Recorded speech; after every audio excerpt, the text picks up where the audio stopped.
महाभारत की वो अनकही और दिल दहला देने वाली सच्चाई जानेंगे आज इस रहस्य को। तो वीडियो को अंत तक जरूर देखिएगा। वीडियो पसंद आए तो लाइक कीजिए, शेयर कीजिए और चैनल को सब्सक्राइब कर लीजिए, क्योंकि हम ऐसे ही महाभारत के रहस्य लेकर आते हैं। कर्ण ने युधिष्ठिर को शब्दों से घोर अपमानित किया, बाणों से बुरी तरह रौंद दिया, लेकिन प्राण क्यों नहीं लिए? आखिर ऐसा उन्होंने क्यों किया? कल्पना कीजिए, कुरुक्षेत्र का विशाल रणभूमि, चारों ओर धूल का घना गुबार आसमान को छू रहा है। बाणों की तेज आवाज़, घोड़ों की हिनहिनाहट, हाथियों की चिंगाड़ और घायल योद्धाओं की कराहें हर तरफ गूंज रही हैं। सूरज या तो डूब रहा है या चढ़ रहा है, लेकिन युद्ध का तांडव थमने का नाम नहीं ले रहा। युधिष्ठिर, जो कि धर्मराज हैं, पांडवों के बड़े भाई हैं, अपने रथ पर खड़े हैं। उनका मुकुट टूट चुका है, कवच छेद दिया गया है, शरीर पर बाणों के घाव से खून बह रहा है। दर्द से उनका पूरा शरीर कराह रहा है। रथ के घोड़े घायल हो चुके हैं, रथ की ध्वजा धराशायी हो गई है और उनके ठीक सामने खड़ा है सूर्यपुत्र कर्ण, तेजस्वी अजेय महारथी। उनका धनुष उठा हुआ है, एक घातक बाण तैयार है, बस एक बार छोड़ना है और युधिष्ठिर का अंत उस समय हो जाएगा। दुर्योधन की जीत लगभग तय हो जाएगी, पांडव पक्ष हमेशा के लिए कमजोर पड़ जाएगा। लेकिन आखिर ऐसा क्या हुआ कि कर्ण का हाथ अचानक रुक जाता है? उनकी आंखों में एक पल के लिए कोई पुरानी याद कौंध जाती है, चेहरे पर गहरा संघर्ष दिखाई देता है। उन्होंने पहले ही शब्दों के बाढ़ चला दिए थे कि तू कायर है, जुआरी है, पुरुषार्थहीन है, लेकिन अब प्राण लेने वाला बाढ़ नहीं चला पा रहे थे। आखिर ऐसा क्यों हो रहा था कर्ण के साथ? ये सवाल लाखों महाभारत प्रेमियों को सदियों से सताया आ रहा है। कर्ण जैसे महान योद्धा, जिनकी धनुर्विद्या अर्जुन को भी कड़ी टक्कर देती थी, जिन्होंने एक एक करके भीम, नकुल, सहदेव और युधिष्ठिर को रणभूमि में धूल चटा दी थी, उन्हें मार क्यों नहीं दिया? आखिर कर्ण ने क्यों नहीं युधिष्ठिर को मार दिया? जबकि मार देते तो कौरवों का निर्णायक बढ़त मिल जाती, यानी कौरवों को जीत पक्की थी। आज हम इस पूरी कहानी को हर छोटी से छोटी जानकारी के साथ, हर भावना, हर आंतरिक द्वंद्व और हर पल के साथ बेहद विस्तार से जानेंगे। ये सिर्फ एक युद्ध की घटना नहीं है, ये माँ बेटे के दर्द, वचन की पवित्रता, मित्रता बनाम रक्त संबंध, त्याग की पराकाष्ठा और धर्म की जटिलता की गहरी कहानी है। ये कहानी आपको रोने, सोचने, झकझोरने और अंत में गहरे सवाल पूछने पर मजबूर कर देगी कि कर्ण सही था या गलत। तो चलिए पूरी कहानी शुरू से विस्तार से जानते हैं। सबसे पहले चलते हैं, जानते हैं कर्ण की उस अपार शक्ति और पांडवों पर उनके प्रभुत्व के बारे में। महाभारत का महायुद्ध जब अपने चरम पर पहुंचा, तब कर्ण कौरव सेना की सबसे बड़ी ताकत बन चुके थे। भीष्म पितामह और गुरु द्रोणाचार्य के बाद कर्ण को सेनापति बनाया गया। दुर्योधन उन्हें अपना सबसे भरोसेमंद मित्र मानता था। कर्ण की धनुर्विद्या बहुत ही अद्भुत थी। उन्होंने परशुराम जी से शिक्षा प्राप्त की थी। उनका विजय नामक धनुष, दिव्य अस्त्र और अटूट साहस उन्हें अजेय बनाते थे। पांडव पक्ष में अर्जुन के अलावा कोई भी ऐसा योद्धा नहीं था जो उनके बाणों का लंबे समय तक सामना कर पाता। युद्ध के दौरान कर्ण ने कई बार पांडव भाइयों को पराजित किया, लेकिन उनके प्राण नहीं लिए। भीमसेन के साथ कई बार कर्ण ने भयंकर मुकाबला किया।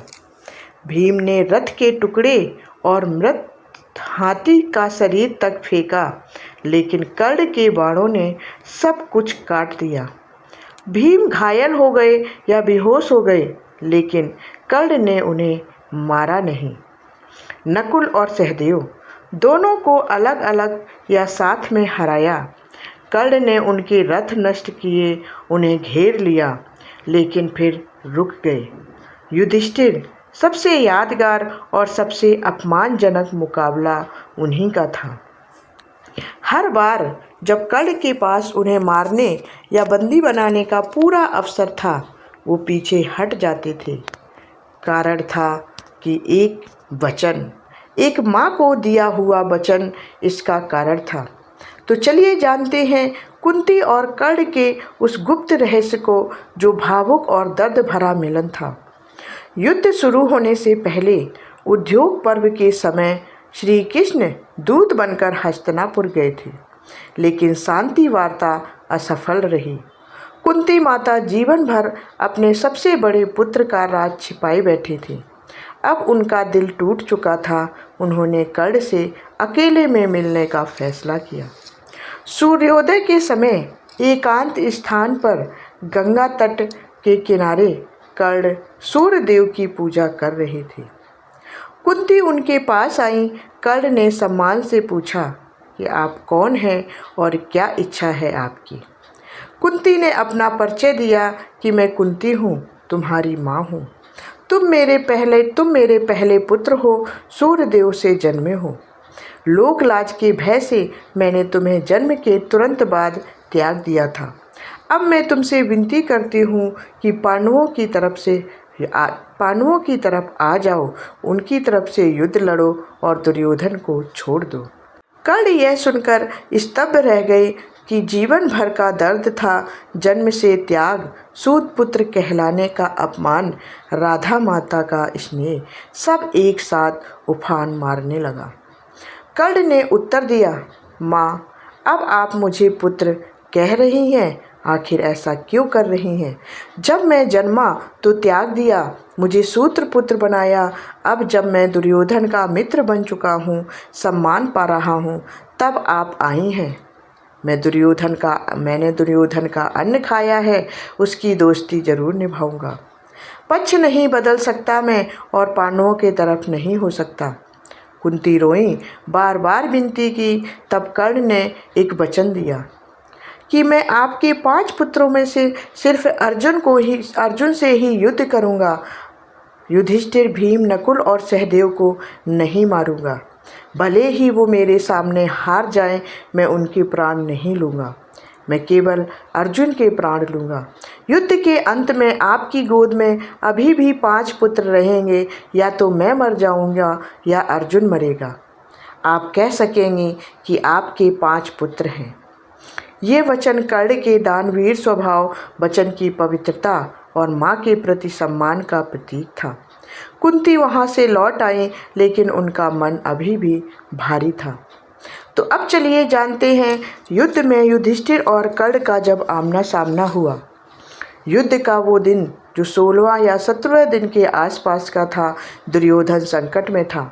युधिष्ठिर दुर्योधन पर लगातार हमले कर रहे थे। तभी कर्ण आए अपने मित्र को बचाने के लिए। उन्होंने युधिष्ठिर के बाणों को आसानी से रोक दिया। दोनों आमने सामने हो गए। कर्ण ने तुरंत घातक हमला नहीं किया। पहले उन्होंने शब्दों के बाण चलाए जो युधिष्ठिर को हृदय को चीर गए। कर्ण हंसते हुए बोले, आप युद्ध करने आए हैं धर्मराज, या जुआ खेलने आए हैं? आपके बाण तो पासों की तरह खड़खड़ा रहे हैं। युधिष्ठिर गुस्से में बोले, मैं युद्ध करने आया हूँ कर्ण, जुए के लिए नहीं आया हूँ। कर्ण की हंसी और कड़वी हो गई। कर्ण की हंसी तिरस्कार भरी हो गई। क्या फ़र्क पड़ता है, दोनों में हार जीत होती ही है, और आप तो हारने में माहिर हैं। जुए में अपनी पत्नी द्रौपदी को भी दांव पर लगा दिया था, तब आपका पुरुषार्थ कहाँ सो गया था? आज बड़ी हिम्मत दिखा रहे हो, लेकिन मैं ऐसे कायर के साथ युद्ध नहीं कर सकता। आपके पास मेरे बाणों का सामना करने की ताकत ही नहीं है। ये शब्द जो कर्ण के थे, ये शब्द युधिष्ठिर के लिए बेहद घातक थे। जुए की उस काली रात की याद, द्रौपदी का अपमान, सब कुछ युधिष्ठिर के दिल में ताज़ा हो गया था। युधिष्ठिर आग बबूला हो गए और हमला बोल दिया। अब असली युद्ध शुरू होता है। कर्ण की बाण वर्षा देखकर सब दंग रह गए। उन्होंने युधिष्ठिर के रथ की ध्वजा तोड़ दी, मुकुट गिरा दिया, घोड़ों को घायल किया, कवच छेद दिया। युधिष्ठिर घायल होकर कराहने लगे। रथ तहस नहस हो गया। युधिष्ठिर रथ से नीचे आ गए या घायल अवस्था में थे। कर्ण विजयी मुद्रा में खड़े थे। मौत का बाण तैयार था। ठीक उसी क्षण कुंती माता का दिया हुआ वचन कर्ण को याद आ गया कि उन्होंने कुंती माता से कहा था कि अर्जुन के अलावा वो किसी को नहीं मारेंगे। युधिष्ठिर, भीम, नकुल, सहदेव कि इन्हें नहीं मारूंगा। कर्ण ने घातक बाण नहीं छोड़ा। इसके बजाय उन्होंने एक बाण ऐसा चलाया जिससे युधिष्ठिर का रथ पूरी तरह नष्ट हो गया। भयंकर धमाका हुआ, लेकिन युधिष्ठिर के प्राण नहीं लिए। फिर कर्ण ने कहा, अब जाइए, जहाँ अर्जुन और कृष्ण हैं वहाँ चले जाइए। मेरे बाणों का सामना करने की क्षमता आप में नहीं है।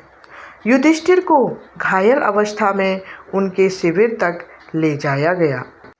अब चलते हैं, जानते हैं कि अन्य पांडव भाइयों के साथ कर्ण के उस मुकाबले के बारे में।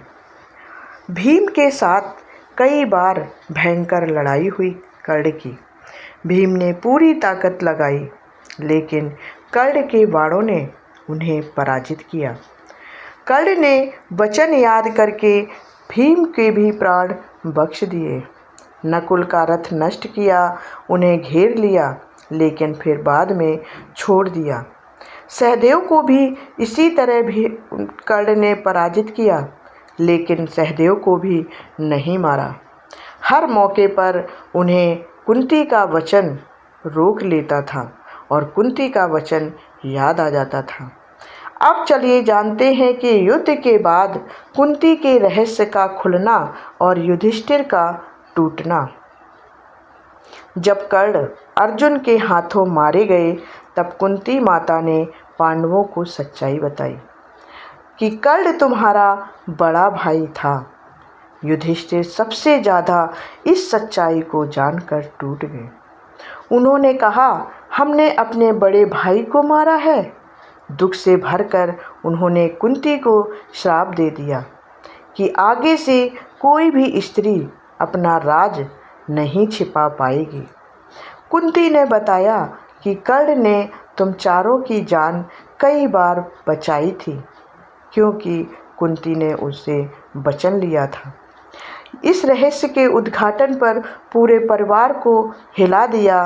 कर्ण ने मित्र धर्म और मातृ धर्म के बीच संतुलन बनाया था। उन्होंने दुर्योधन के साथ अंत तक वफादारी निभाई थी, अपनी जान देकर भी, और लेकिन माँ को दिया वचन भी नहीं कर्ण ने तोड़ा, वो भी मरते दम तक निभाया। कुछ लोग इसे त्याग कहते हैं, कुछ मित्र के साथ आंशिक विश्वासघात कहते हैं। महाभारत की खासियत यही है कि कोई चरित्र पूरी तरह काला या सफ़ेद नहीं होता। आप क्या सोचते हैं कि कर्ण का यह वचन सच्चा त्याग था या रणनीति थी? क्या कुंती ने सही समय पर राज बताया? कमेंट में इन सवालों के जवाब ज़रूर बताएं। अगर आपको कर्ण की ये सच्चाई जानकर हैरानी हुई तो वीडियो को लाइक ज़रूर करें और ऐसे ही रहस्यमय महाभारत की कहानियों के लिए हमारे चैनल को सब्सक्राइब ज़रूर कर लें, क्योंकि हम ऐसे ही महाभारत के अनसुने रहस्य आपके लिए लेकर आते हैं। तब तक के लिए जय श्री कृष्णा। मिलते हैं अगले वीडियो में। धन्यवाद।